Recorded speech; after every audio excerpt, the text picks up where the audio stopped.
Hello, ladies and gentlemen, and welcome to this week's episode of the Matt and Rob podcast. I'm Rob, and with me today is... Matt. Hey!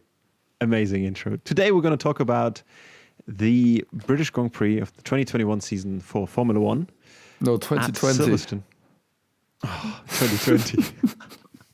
I'm already ahead. See, I'm already looking forward to 2021. You forgot about 2020. So much. It's like 2020 is over. 2020 is over. It's cancelled. We're not doing it. We're just going straight into the next season. For the 2020 British Grand Prix at Silverstone. Let's start with the qualifying predictions from our last podcast, if you want. Yeah, let's do that. So, last time you said Bottas, Hamilton, and Stroll, and I said Hamilton, Bottas, and Perez, which both wrong for different reasons. I was the closest, but the third place wasn't there, so I guess it doesn't count really for me because Perez wasn't even there. So no, two out of three. It's not bad. It's not bad. That's good. I didn't get anyone right, unfortunately. Yeah. I mean, Mercedes at the front was to be expected. Yeah, for sure. That's just what it is. Not as much as we thought, though. But that's for just after. We talk about it just after. Yeah, exactly. And then our Ferrari predictions were interesting as well. I had Vettel and Leclerc in 8th and 9th respectively, and then you had Vettel in 7th, which wasn't too far off, and then Leclerc in 10th. What happened there? I don't know. I just underestimated the guy. I think that's pretty much it. Underestimated and overestimated the other guy. Yes. I was very much like cheering for Vettel on this one for just to boost his confidence, but didn't happen. Me too. Yeah. So Leclerc qualified 4th and Vettel 10th. If you didn't watch the qualifying. Yes, so and the top three was Hamilton, Bottas, Verstappen. Verstappen, yeah. Exactly, if I haven't mentioned that. Quite an interesting qualifying, I thought, in terms of what we like, because last week we talked about our predictions, our ideas, and our, what we were hoping to see and what we were, expecting to see as well. But I think, what we saw from Mercedes was world class again by a mile. Yeah. Oh my God. That was amazing, yeah. Yeah. They smashed the track record like twice or three times, I think, during the three parts of the qualifying. Hamilton clear first with 3 tenths to Bottas in second. And I think Verstappen was over a second. Yeah, it was a little bit over a second behind. So yeah, that's over a second behind. Big gap. Let's say in Formula One, that's very big. Yeah. For in any other sport, a second is probably, anything with racing, obviously. But in Formula One, a second is very, very far behind. So Mercedes, again, in the world of their own. For me, it was good to see that Red Bull, Verstappen in the Red Bull, was so good and so close. I mean, that he was third. That's really close, Yeah, but it's as close as it gets, I guess, right? Yeah. And then Charles in the Ferrari on 4th. Yeah, it was Charles, Leclerc, then Norris, Stroll, Sainz, Ricciardo, Ocon, and Vettel. Only 10th, Vettel sadly. Bringing up, but I mean, you can't blame Vettel because it's like I think he didn't run anything in FP1 because his car had some problems, and then in FP2, so he had another problem. So I think he didn't. I think it had a break. Almost I think it had a problem with the intercooler and then a brake pedal problem or something. Yeah, so it was just a messed up practice for him. So I didn't think he didn't get the weekend started right. So I think next weekend hopefully he should show more his true pace. I would say. Yeah, there's a thing. Yeah. Hopefully. I think a lot of drivers always talk about the rhythm and getting into your rhythm and feeling the car and understanding it. I guess the idea is through the practice sessions, you get an understanding for the track. Obviously, you've driven on this track before, but it's always a bit different. The weather is different. It was extremely hot on Friday for free practice, which we'll probably get to later, which was an issue with some of the tires and things like that. But to not run in any of these sessions, or having issues in a lot of these sessions, just sort of ruins your setup for the race. You don't get dialed in properly. and then you have to fight the car the entire race, effectively. Yes, And Vettel, and especially now, I mean, this year there were like literally only 3 braking zones almost on the whole track, so that is insane. They can go flat out pretty much everywhere. So the confidence you need to build to just be able to just keep your foot in like through like literally 90 degrees corner, that's just insane. So exactly, if you don't get like 3 hours of practice and you miss them, it's huge, I would say. Yeah, I always find it a bit interesting because it's not the most exciting necessarily to watch the free practice sessions, but it's so vital for all the drivers and the teams to get that understanding of the track as it is while they're there, because again the track can change quite a bit. Any surprises for you in the qualifying there? Like any sort of teams? Good surprise, I would say, except Leclerc. I think that was a great lap. I think fourth. I mean, you can't expect much more from him in the car he has right now. Yeah, I think even Ferrari said that they have to wait until 2022 to win again. Yeah, so there was an official statement, I think, by one of the chairmen of. So that's very sad for any Ferrari fan. I'm not the biggest Ferrari fan, but I think even for me it's sad. I think it's just sad to see the team just knowing that they're gonna go through 2 years of struggle. I'm a little bit. I'm not overjoyed. I'm a little bit happy that they're struggling. Hopefully beyond when Vettel is gone, but to see them struggle at all and that much is sort of a bit. It's strange. It's not the best, but then I think I think Albon had a really tough qualifying. Yes. So I don't know what's happening with him. I think he crashed, so that doesn't help with your confidence.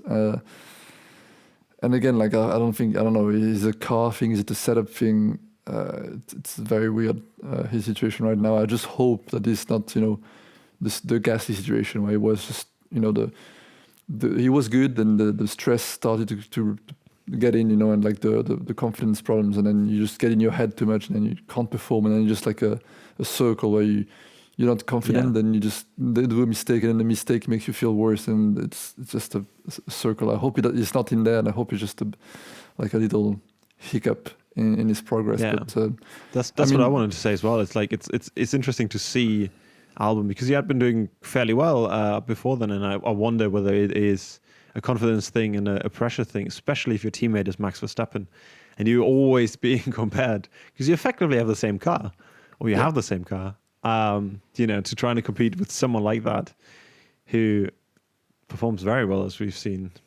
That must be mentally very draining and very sort of tough on you, for sure. Especially when you know how easily you could get fired at Red Bull. But apparently, Christian Horner and was very vocal about how he was supportive of Albon, and they're gonna give him time, and then how he actually on Sunday after the race he said he had a good weekend, so he managed to recover well and had a good race at least. Had a good weekend. We'll get to that race later, but 100%. Yeah, I think in the end it wasn't so bad for Albon. But we did I think a huge mistake. We forgot something insane, and we just put it in our notes like it was random. I think I know what you're talking about. I mentioned it in my quali prediction, but we didn't even go back to it. Perez and the whole situation around, we had literally a new driver for this weekend, and you just did like 10 minutes without mentioning it. So you thought Perez would come third. Yes. He was far from qualifying. He was far from qualifying. Why was that? Matt, why was that? Well, he was at his hotel or something like that. It was not even in the racetrack. So sadly, I mean, that is though sad news. I mean, he was with Corona. He was tested positive for coronavirus, so that was not good. Wish him well. I mean, hopefully he comes back in Spain. And he's just he was just putting in lockdown, in quarantine with his family, and he will be out for this weekend, the weekend just passed, and next weekend. And that was Thursday, so they had to find a driver to replace him. Yeah. On Thursday, they figured out that he had corona, like you said, and they were like, "Well, should probably put someone in that car. We have an empty car for tomorrow, so who can we call to exactly? Who can we think of who would love to drive F1, just didn't get a seat this year?" And also, I mean, it was the Racing Point is one of the teams that doesn't have a official reserve driver, which most of the team have reserve drivers, but Racing Point is not one of them. So it was like a very much like they have access to Mercedes reserve driver, but it was. I really thought that Hulkenberg had the best chances because and he got the seat at the end. He got the call, but he drove with ex Force India, which a lot of the team is still was with Force India before, so he knows the team. He was in the car last year, so he has very recent race experience. So it was like kind of a no-brainer, I would say, as a team choice last minute. I mean, a sim driver is good. That like the Gutierrez and stuff, they have a lot of simulator experience, but it's not the same. Yeah, no, exactly. Yeah, for sure. And I think it was a good choice in terms of because he has sort of the experience, like you said, just generally on racing and stuff like that. But for Hulkenberg, I think I heard that he was scheduled to go on German television to commentate the race. Oh, I didn't know that. Okay. Yeah. So he was supposed to be. Actually, I don't know if he would have been at the track or if they would have commentated from Germany. But he had other plans. So for him, it was absolutely surprising to then get given the seat for them, and then to go and try and race last year's Mercedes around the track. Yeah, that was like a crazy weekend for sure for him. I think I forgot. There was a timeline somewhere where you could see like, oh yeah, there you go. I have like a little timeline thing where you could see. What happened to Hulkenberg's weekend? They will put it on the screen on the video. It was like literally Thursday 3 p.m. He gets a call from Racing Point. At 7 p.m. he lands in the UK. At 8 he's at the factory. From 9 to 2 a.m. he's getting his seat fitted. Then on Friday, after going to bed probably like 3 or something, at 7 he's in the simulator. At 8, he's going to also to get tested. 9, back to the simulator. 10:50, he gets the results in, and then 11, he's in the car. So that was a very tight schedule. What a roller coaster! Yeah, exactly. So yeah, that was huge. I was so happy. That was like insanely great news. I mean, the guy for sure. didn't deserve to just not be in F1. So that was awesome to just see him come back at least for 2 races. Yeah, it was interesting,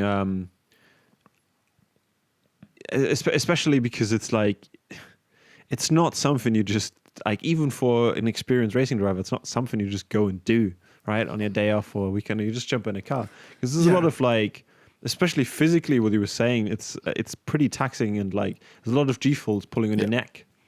Especially Silverstone. I mean, Maggots and Beckett's is just an insane track for G-forces. Yeah.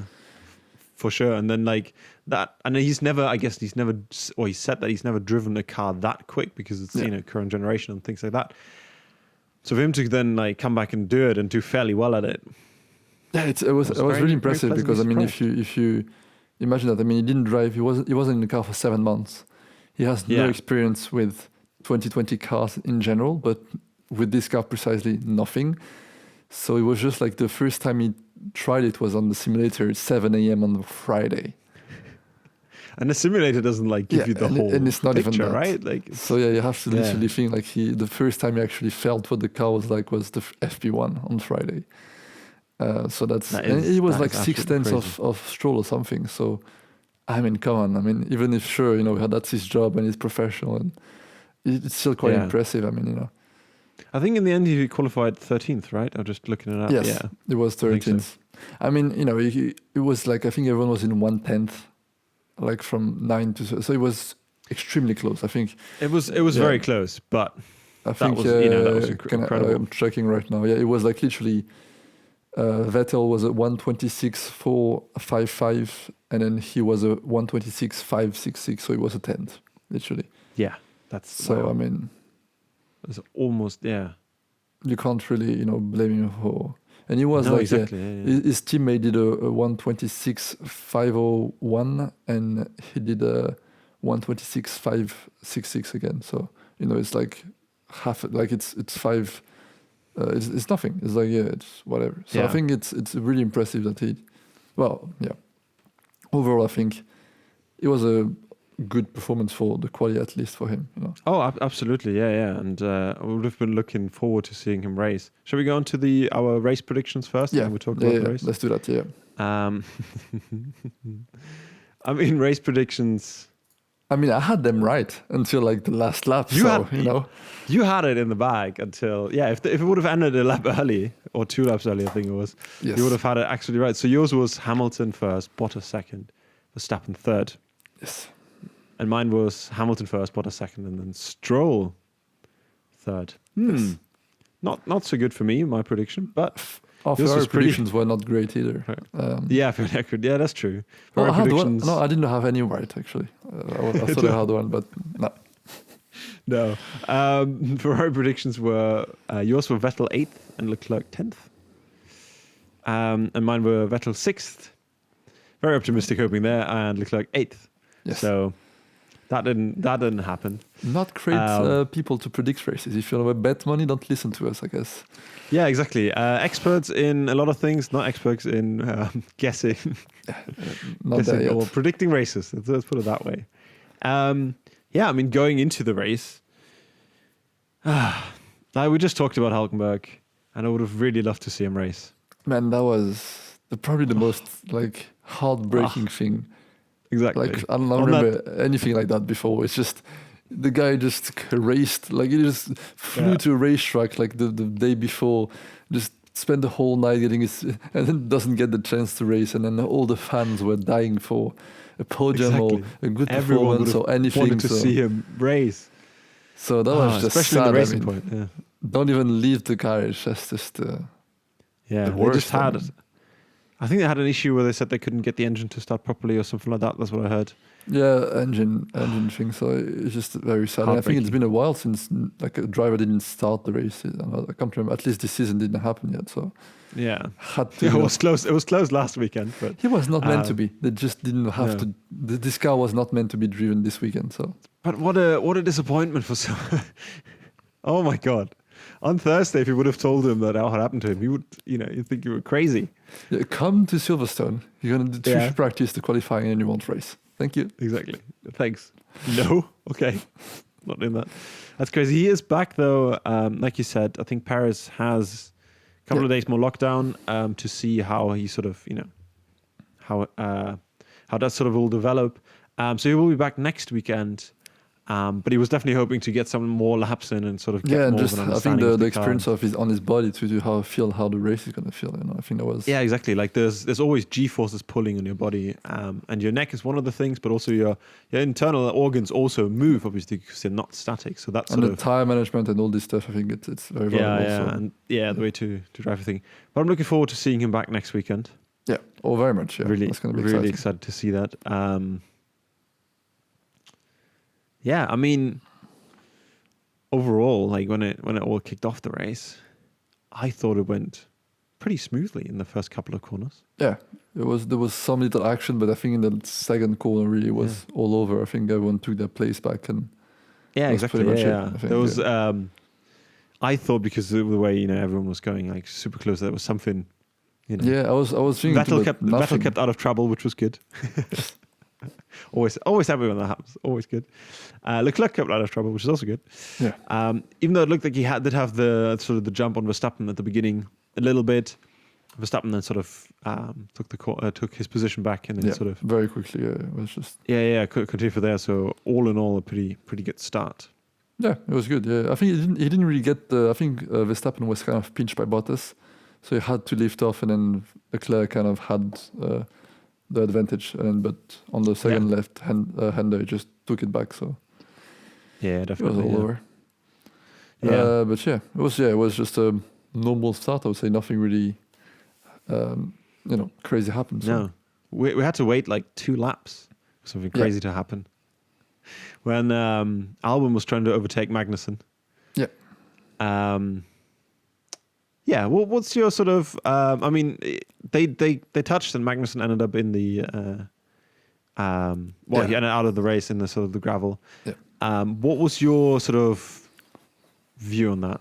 What did you think? For me, it's definitely a racing incident. It's for sure a racing incident. I mean, I don't.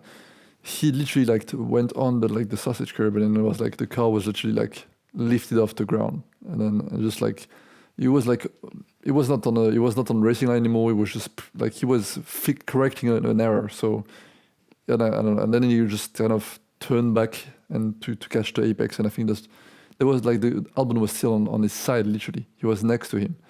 Yeah. And Albon tried to lift off but the space was already closed, so they touched. So I don't think the 5 seconds were deserved, to be fair with you. I think like he was definitely already next to him.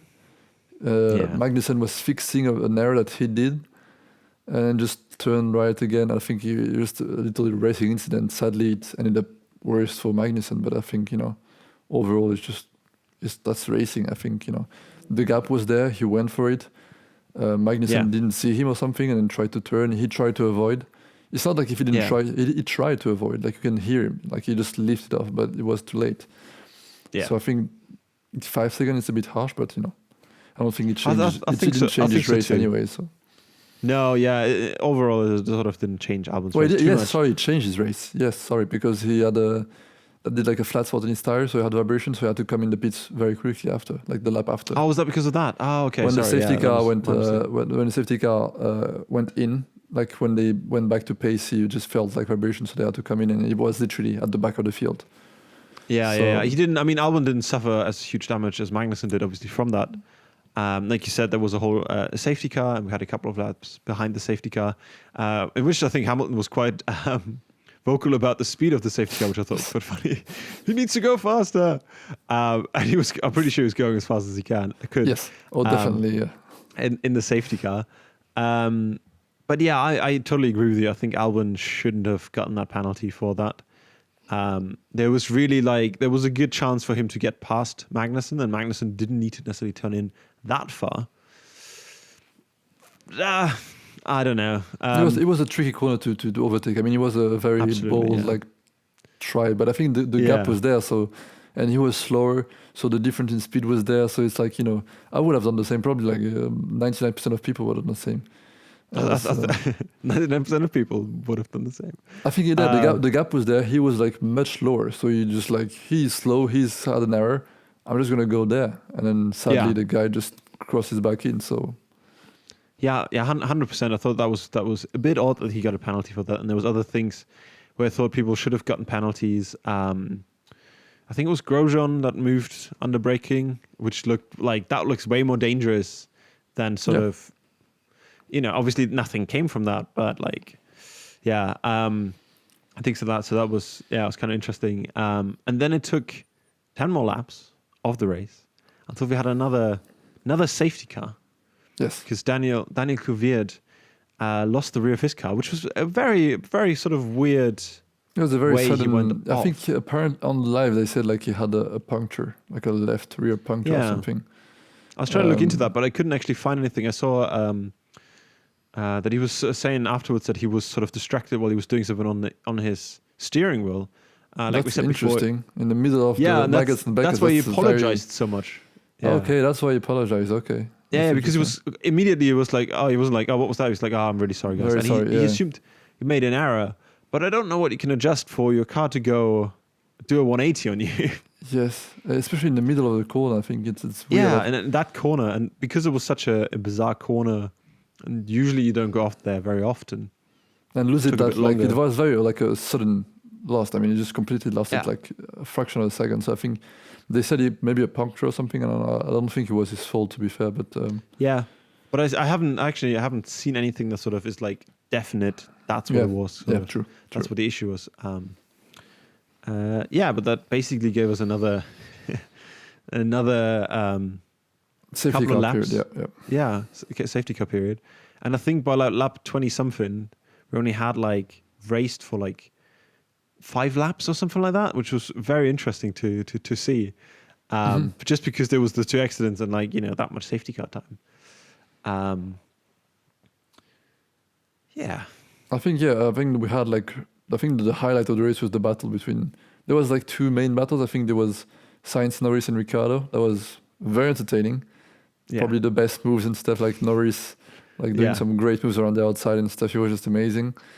And then also Gasly and Stroll. Gasly had a fantastic race. Fighting a racing point and finishing in front of it was very good. Again, it was just he qualified in front of Albon and finished in front of Albon. Yeah. That's I think I don't think that's something that he's going to show off, because I think it's more like he knows why he didn't perform at Red Bull, so I think he probably understands why Albon is in the situation. I think if there is one person that understands how Albon is feeling, it's definitely Pierre. So, but I wonder if Pierre wants his seat back now. I think as on Sky they was saying, I think it's like they were not patient with drivers before, like Red Bull, and just put them in like Red Bull seats too early. And maybe if now you put Gasly in there, or at the end, I would say like 2021 would be the perfect time to put. Would have been, because I don't want Albon to go away, but I think would have been the perfect timing. Would have been 2021. I think so too, and I think, well, if that trend continues, Albon versus Gasly, and like if we see the same, that Albon has issues performing, maybe because of the pressure or whatever else. I think it would be fair enough if they did that switch around again. Obviously, it would be terrible for Albon, but I think it'd be fair in that sense. Yep. But yeah, you are right. It's it puts even more pressure on you when you know that if you're not performing, you might be gone, right? It doesn't really help you. But like you said, I think the first 4 cars wasn't particularly exciting for them to like the race. He was very. Verstappen had time to tell his engineer to drink and not forget to drink. So it was my favorite part. I think in the middle of Magnussen, it was like just remember to drink, guys. Just driving. Have you had your water? Yeah, just remember to drink. Because I guess it's usually the engineers tell the drivers to drink halfway through the race, like lap 32, 33, something like that, just to make sure they stay hydrated and they can go all the way to the end. And yeah, I think Verstappen was so relaxed, or had so little to do. Nothing to do, Nothing to do, which is crazy because they still do like. And you're third in the race, and you have nothing to do. That's right, weird. and they do like hundreds of miles an hour or kilometers an hour even. I think the average was like 160 around the lap, so fairly fast. That is insane. As an average, that's absolutely crazy. And then to be like, make sure you drink some water. that was brilliant. Leclerc didn't really have that much, more to do, I guess. Yeah, he was not in battles really. So I think he was. No, not particularly. I think at the beginning there was a little bit, and like after every restart, he was fighting to keep his position, but there wasn't really anyone that was could overtake him. Yeah, I think the Sainz, Norris, and Ricciardo were too busy between them to. Exactly. Yeah, that was the reason why Leclerc didn't have that kind of issue. But yeah, like you said, the midfield was great to see, and it was nice bit of racing, and to see different teams in there. You had Haas in there for quite a while, with Grosjean, and then McLaren and Renault was there, which is great. AlphaTauri. Just to really that's really what I was looking forward to. I was kind of hoping that, which is kind of sad. I was hoping that Vettel would be in the mix of it, and Yeah, I was hoping for that too, but he just wasn't there. I think he just didn't have a great race for some reason. He was not really battling for anything. No, I think he was just hanging on. Massively. And I think even after the race, let's just talk about Vettel really quickly, just because we're talking about him now. There was I don't know if I've shown that to you. There's a video where you can listen to the radio, and Binotto comes onto the radio and he's like, I know it was a tough race, Sebastian. It didn't really work out this weekend. We'll get back to it, and next week we'll be better, we'll be stronger, kind of thing. And then there's silence. Vettel just doesn't say anything. And then the engineer goes on the radio. He's like, can I just check the radio still works, Vettel? And Vettel's like, yeah, the radio still works. Yeah. He was so deflated and so like. I didn't see this video. I'll put it on the link under this video, and I'll send it to you later. It's incredible. Vettel, like in the end, finds some words to say and but immediately I think after Binotto was on the radio to him, you can tell that he's. Yeah, he was. He's had it for that weekend. He's just so frustrated. He couldn't push the car at all. Like I think every time he got overtaken, it's just nothing he could do about it, right? Like it's just nothing he could give, and that for like a 4-time world champion is just very frustrating. Rough. Yeah, for sure. That is hard, and you know your teammate is in 4th position, and then ended up in third position. Yeah, it's That is tricky. rough. Yeah. And then Yeah, also, like, 100%. someone that had a bad weekend with his team was Kimi Raikkonen. I don't know if you heard if you've seen the video, but when he was going to pit, he went like when he was like a meter in the pit lane, like literally in the entrance of the pit lane. They said like, "Oh, stay out," and he was like, "I'm in. It's too late now." And then I won't say the words. I won't say the words he said, but it was a lot of beep beep beep beep beep beep. You know. Yeah, beep, beep, beep, beep. On Saturday, he was like Right, he was like blocked by Giovinazzi, and he was like saying, "If we can't even keep our own car in front of me, like what are we doing?" And on Saturday, they just like mess up his pits. It's just he was not impressed at all by his team. So No, I think Raikkonen is not having a great season. With the I team. don't know how his contract is, but I think like if the season goes on like that, I don't know if he's gonna enjoy just coming back just for the same thing again. I wouldn't. I personally, yeah, I don't know. Like maybe he does enjoy it to a certain extent. I like, don't at least think he's still I don't driving. think he's enjoying it at all. I mean, just to see his But, radio like, message, I don't think he's enjoying it. No, I think Last so year too. I was think fun because last year they were like somewhere in the midfield, but this year it's just a Yeah. pain. They'll Yeah, be they're like just last, you know. right at the it's back. Yeah, exactly. Nah. And that's so that's a shame yeah, to there see was someone like him go. The little radio message. There was also like a funny message in I think it was F2, I think. And Okay. a guy was like a driver, the rival was to his team was asking for a race update, and his race engineer was like, "Just drive fast, man. Just drive. Just keep driving. Just drive faster." What do you think I'm doing here? It was like, "Who is in front of me? Just drive faster." Yeah, talking about interesting messages. I think both Hamilton and Verstappen at the end, which we now need to get to the finale. Oh my God! You couldn't have written it better. You couldn't have like. It was insane. I was almost like I was literally like Incredible. half falling asleep, and at the end they were just like kicked off, and I was like, I had 10 coffees at the end.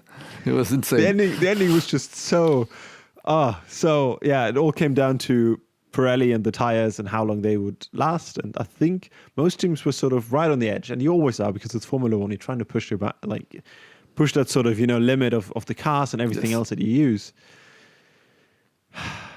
But it was just a bit too far for Bottas. He was insane. I think he went off. The camera went on him. Then the camera switched to the onboard, and then the graphic for Hamilton showed up. And then they said like it's Hamilton, so freaking out like we were like both Mercedes are out at the same time. Exactly. Yeah. And then it was Bottas, and then but the lap after it was I think it was Sainz, and then right after it was Hamilton. It was just insane, like the puncture again, and Verstappen had pits in the middle of all this mess, and it's just oh my God, like you couldn't. You really couldn't. Yeah, you really couldn't make that up. So lap 50, like we said, is when Bottas got his puncture, and he just get the puncture as well, like just after I think the pits. So just literally when he's starting the start finish line. Literally, like you can see the pits on the entry of almost like the entry of the pits, and it's like you can see the tire just like starting to be like completely messed up, and you had to do like 5.9 kilometers on a flat tire, so that was over. That's crazy, and that's so heartbreaking when you've been in second the entire race and sort of trying to push Hamilton. Trying to sort of get anything, like maybe get him to make a mistake or things like that. But I think it all came down to that, like Bottas was pushing a bit harder. That's why his tire went a bit sooner. But Hamilton was sort of, on the edge as well, like as you said. He said that he was not pushing. He was like, I knew Bottas was pushing, so I knew like he was more in danger. But my tires were okay because I was kind of trying to keep them in good shape. And then like 2 laps later, it just blew the same. It was very interesting. It was literally all his work was just managed to give him a lap extra, or like 2 laps. That's extra. crazy, but that's all he needed. I mean, I guess the big question would be, what if, right? What if Verstappen? I mean, even like half a lap, like maybe like 2 corners before would have been enough to lose it. Yeah. Like Verstappen gets like it was a 30-second gap because obviously Verstappen pitted. To put on new tires, he gained like 25 seconds in a half a lap.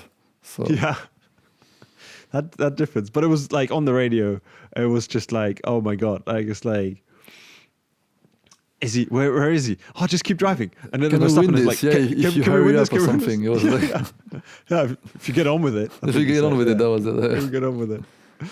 Incredible. Oh, I couldn't even sit down anymore. I just stood up and was just like, what is happening? Yeah. It was insane. But I was yeah, like, I that's- see the gap closing. I was like, yeah, go for it. And I was like, but I want Hamilton to Who's win, but I gonna want make it? Verstappen. It's like, who is gonna win?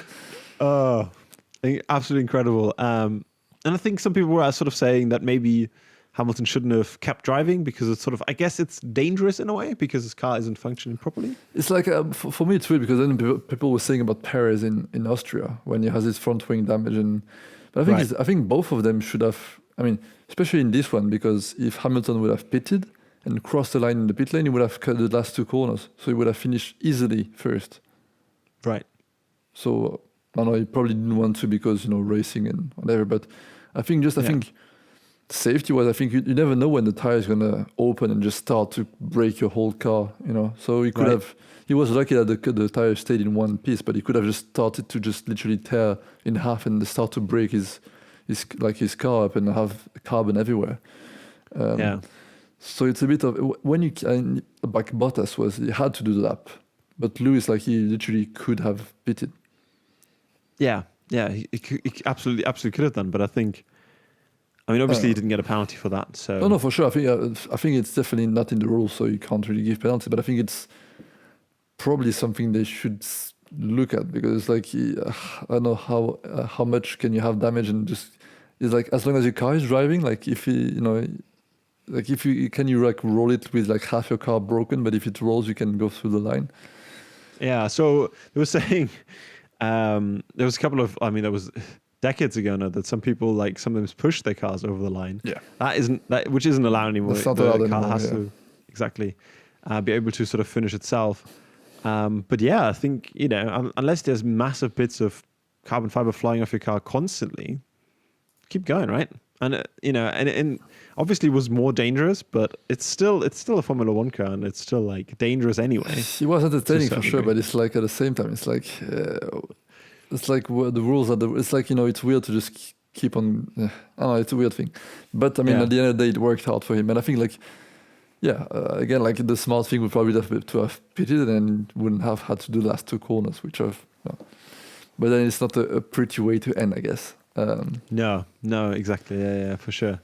And those guys weren't the only ones that had sort of tire problems. Sainz also did, yeah. his tire went in the same way. Well, not quite. I think for him it seemed a bit more severe, almost the way the tire sort of delaminated and I think because him was in the middle of Magnussen and Beckett. I think he was just in the middle of a corner, so that's maybe why he looked a bit more. Yeah, he probably put more load on it at that point. So that's probably why it looked more extreme. But I think the same thing. It was surprising that more cars didn't have it. To be fair.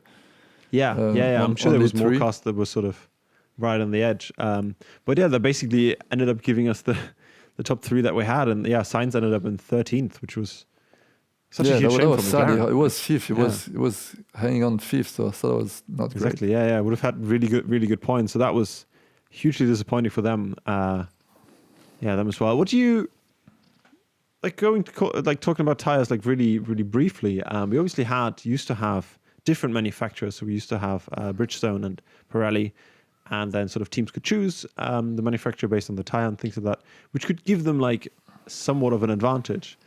Would you like to see that back again? Would you like to see? I think it's fine like that. I just think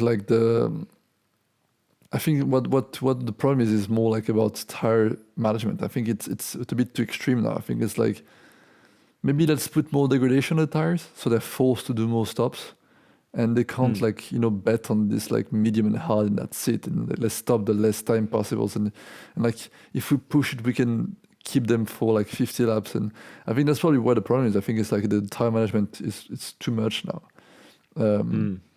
So I think maybe having a tire that you're gonna it's not gonna last, and you just have to pit. Then it allows a bit also interesting strategies.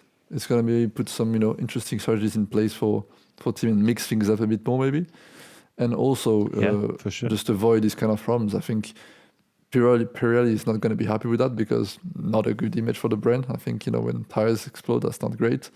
Not great. Not great. But again, it's like, they say the number of laps the tire can hold, and the team just want to maximize it. So Exactly, I think, right? Yeah. Usually, I guess they give you a bit of a window, but like, with any tire. Yeah, I think anywhere, I it sort of probably was can- surprised too, by the way, that the load the tire was on. Yeah. It's probably something. They for next weekend. I mean, I think it's under investigation at the moment. For next weekend, they're supposed to bring even softer tires. Yes. And it's supposed to be. Is even it? Yeah, is warmer. it a good thing? Is it a bad thing? I'm not. What do you think? Would it be? Do you think it's good, or I mean, I think overall the or sort do you of the think it's tire safe? thing- I would say. Is it safe? Well, that's also the main question. Is it good or safe? That's the. I don't know. I'm obviously for the safety of the drivers and people that are watching the sport, but within like a puncture, I feel like it's not the most. I don't know what the word is. Yeah, I don't know. I mean, it gave us a very spectacular ending to an incredible race. So from a viewer's standpoint, to have a tire that sort of can fail on you, it's not I necessarily think a bad it's thing. I think You're it's just sort of trying to manage it's it a more, good right? thing, just because like softer means like probably like he's gonna hold less, so you're gonna have to do two pit stops. That's it. Like there is no way to do one. Yeah. So that's probably the reason why to do it. It's like, well, I think even if they stayed on the same of this weekend, they will do two stops because they know like Yeah. he can literally blow Nobody- up on you. So nobody's gonna would be risk crazy that, I enough think. to But do they it. could. So That's the Oh, thing. yeah. So if they had the same tires again, they which could don't, gamble. They could gamble and do the same thing. Yeah, but I think overall, like you said, I think it's a bit of a shame that there's so much management now. And then I don't know who Yeah. the driver was, but there was someone who was saying that as soon as basically you start from lap 1, you have to manage your tires.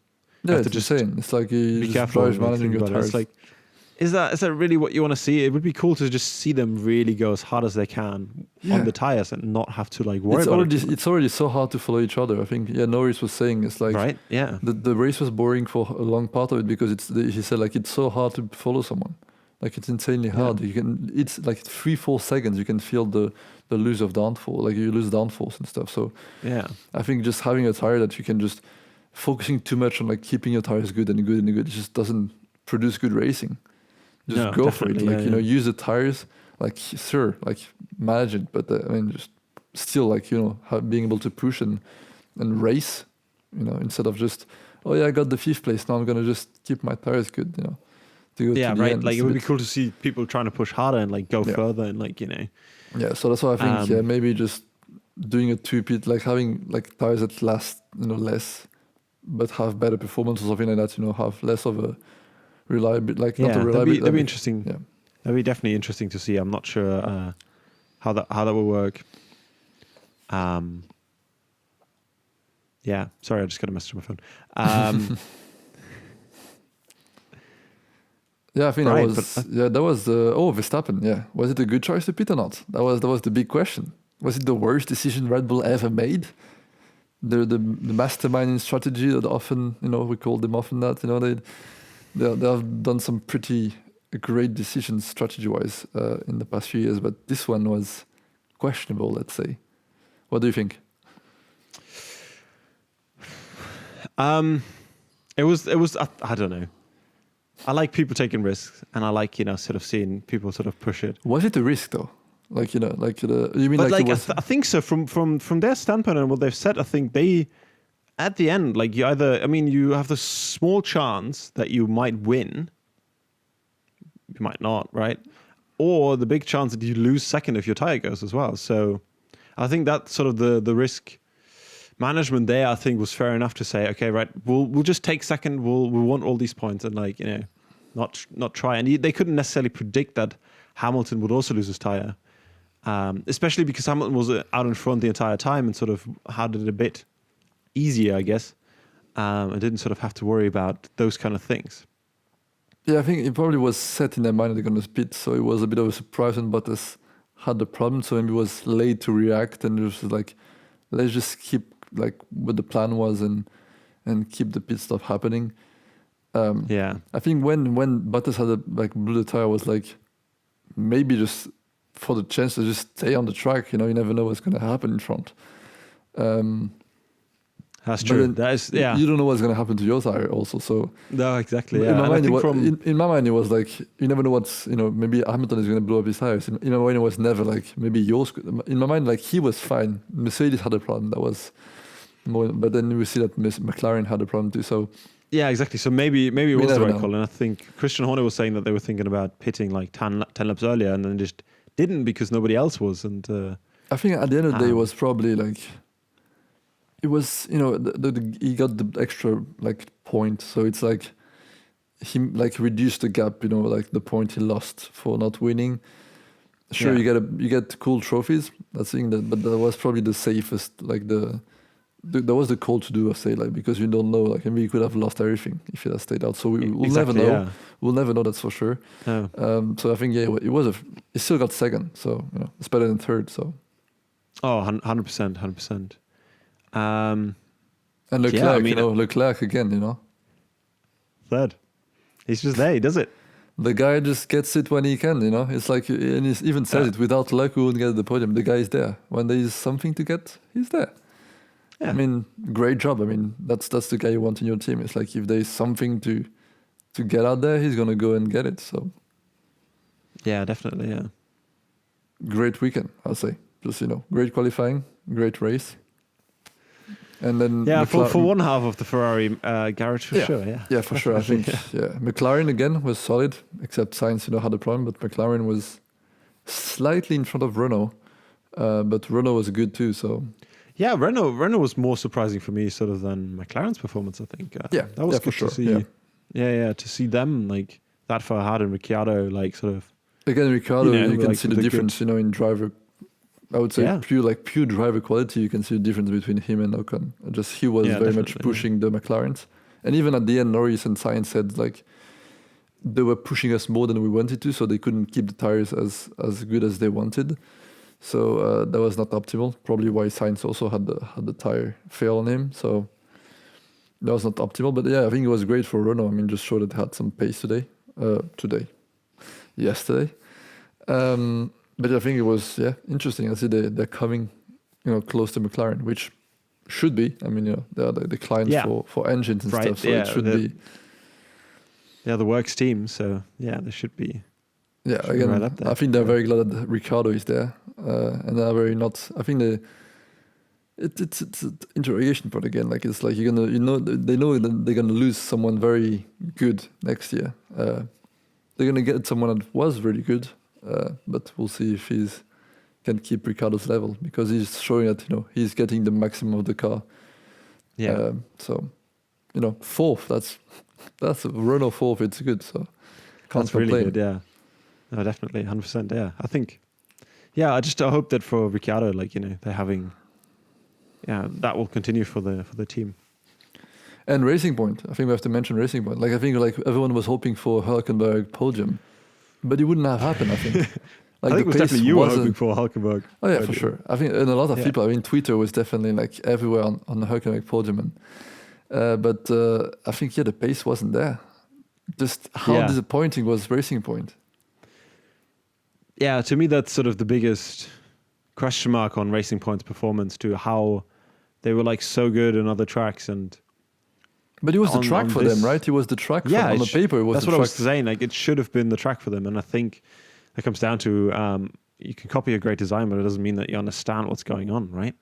It doesn't mean that you can change it and you can change setups and things like that. Like you were seeing it in the wet race, they didn't really know how to sort of set up the car perfectly for the wet track, and to slightly lower speeds and things like that. And that sort of makes you question like whether if the whole thing with Vettel will happen or not, whether Racing Point is actually a good enough team to sort of make changes and sort of understand what's going on and like. I mean, next year it should be Aston Martin. So who knows with the the more like next it's going to be a different team. So change again, yeah, for sure. But it's still surprising. I think it's definitely a question of do they understand the car? Do they have a great car sometimes, but they don't know why? And when it's not good, they don't know what to change to make it good again. It's very weird. I think. In the wet, they have no pace. They don't understand how to set up the car. Then at Silverstone, a track that is made for them, they don't have the pace to be there. Yeah. So it's very interesting. I don't know what's wrong with the. I don't know if it's a setup problem or just maybe the car is not right for some tracks.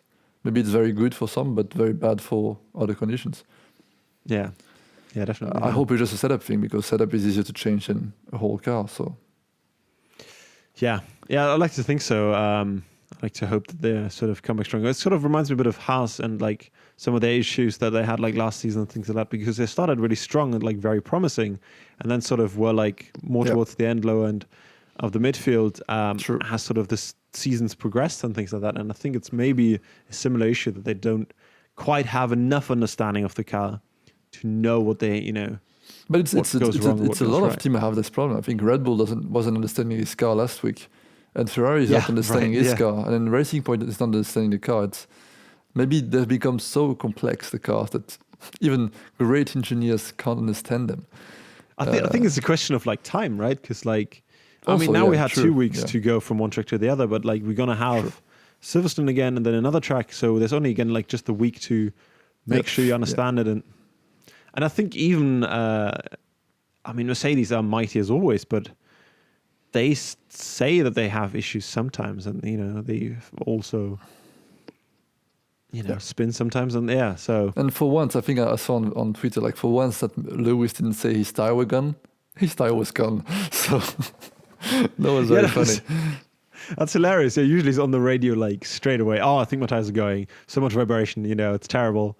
Yeah. Fastest lap kind of thing. But this time it's like, no, it's going all right. So now we know. He's not complaining about tires. Something is wrong. Yeah, exactly. It's all bluff. Yeah, and just to finish the top 10, it was just Gasly. Gasly doing a great race. Yeah, Albon amazing. coming up from last, literally after the safety car, and just coming back to 8. Showing great pace. He was showing great pace. I think that pace, like the second half of the race, was incredible. It was so and he good. was passing people super easily. Just like he was passing, doing great moves, passing very quickly, and that's why the Sky guys were saying at the end in the interview was like, hopefully I'll give him confidence for next week. I think so. I think like same track. So hopefully he'll sort of have an understanding of what he needed to change to get to the pace he had at the end and showed at the end, which was great. Yeah, and then there's Stroll and Vettel. Again, I think both struggled. Teammates for next year. Who knows? Yeah. Who knows? Vettel, we already talked about him. Yeah, he's just not in a happy place, happy car.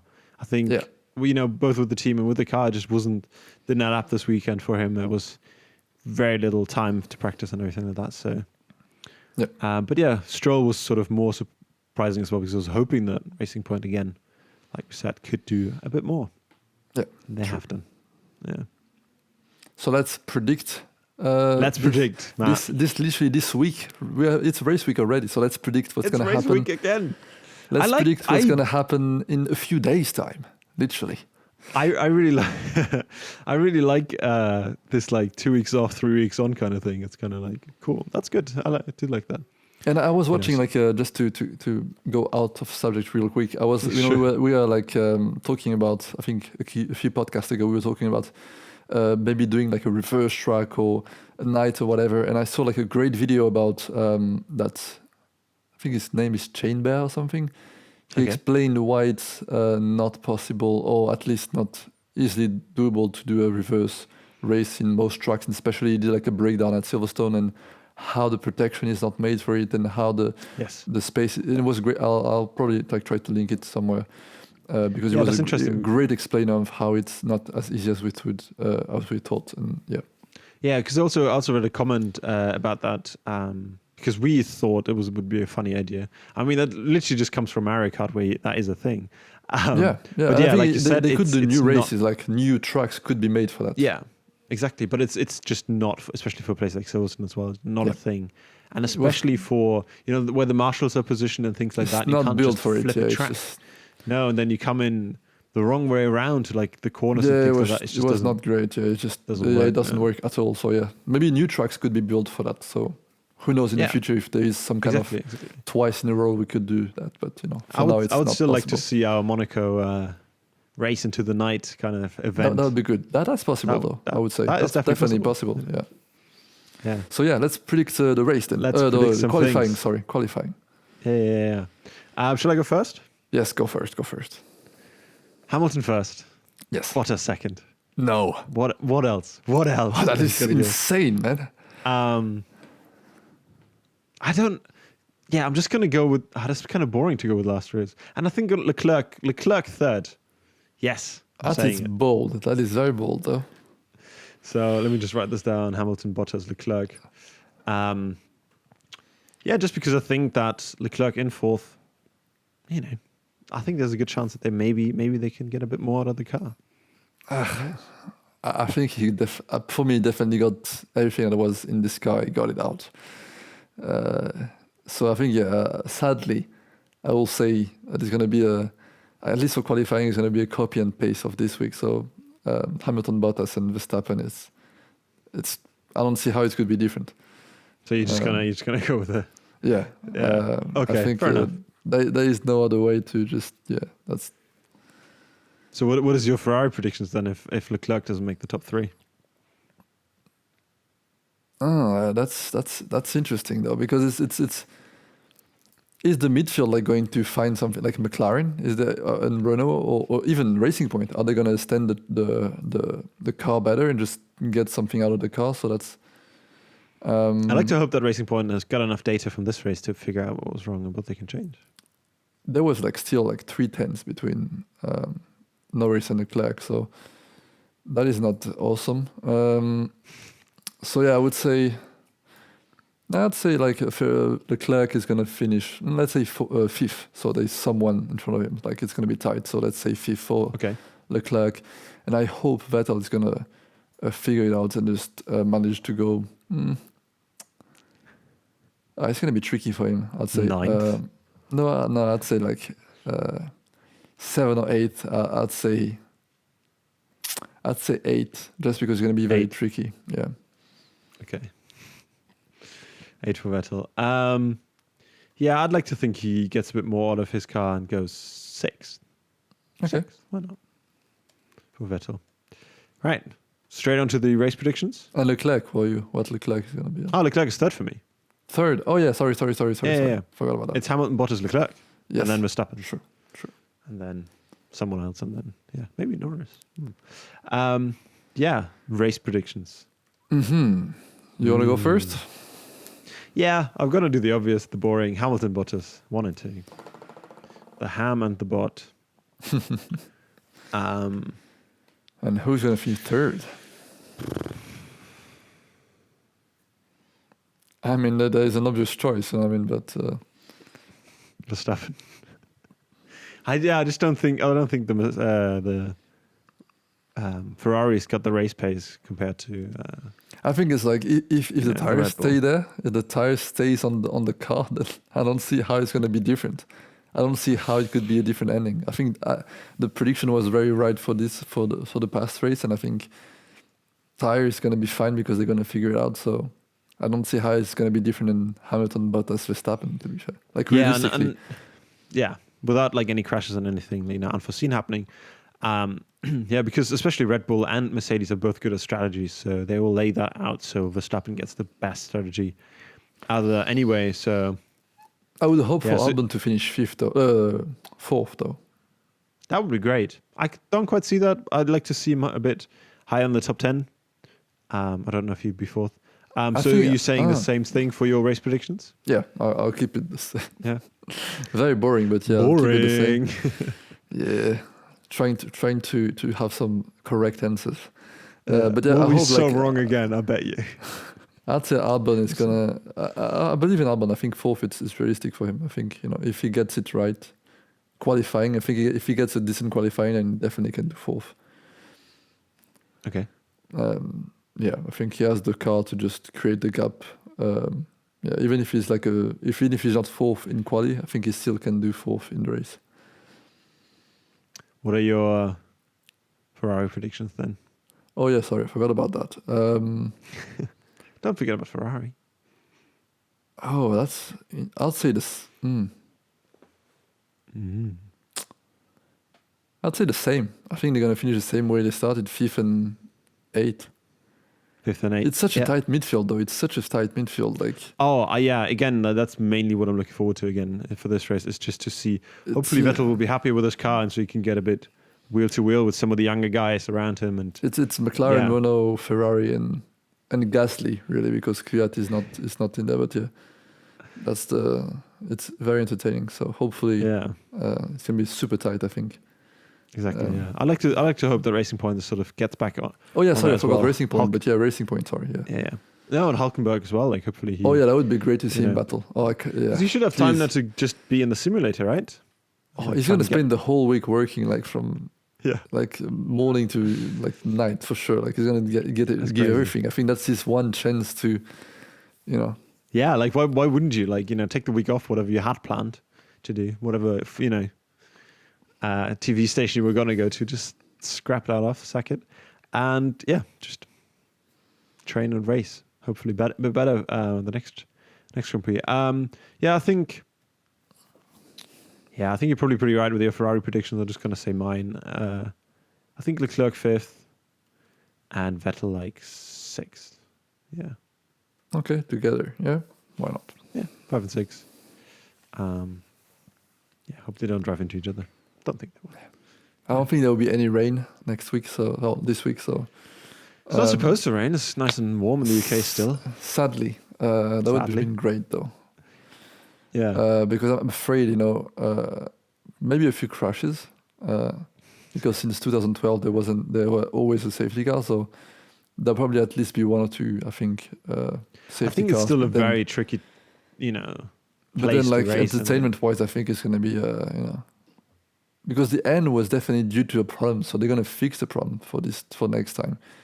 So if there is no entertaining finish like this, then it's going to be a boring race. To be fair, Yeah. that's what I'm afraid of. It's like, is it going to be just a boring? I mean, like, I wouldn't necessarily say straightforward race? boring, but like when it comes to who's going to win, that's probably not the most exciting.